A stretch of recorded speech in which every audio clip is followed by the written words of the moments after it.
Today, I'm showing you how to download Adobe Acrobat Reader for free so you can view and manage PDF files.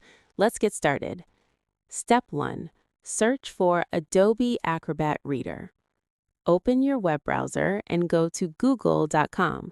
In the search box, type Download Adobe Acrobat Reader and press Enter. Step 2. Visit official website. Click the top result to go to Adobe's official download page.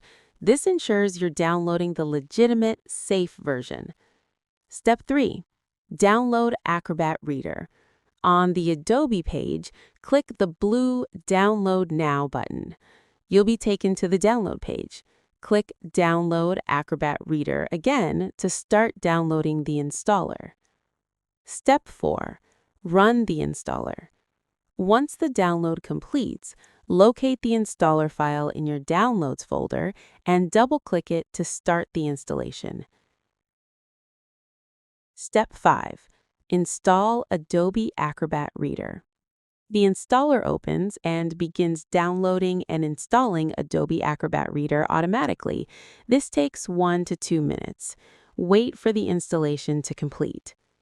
Step 6. Finish installation. When installation completes, a blue Finish button appears.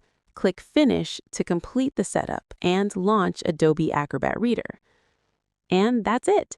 You've successfully downloaded and installed Adobe Acrobat Reader for free and can now view, edit, and manage PDF files.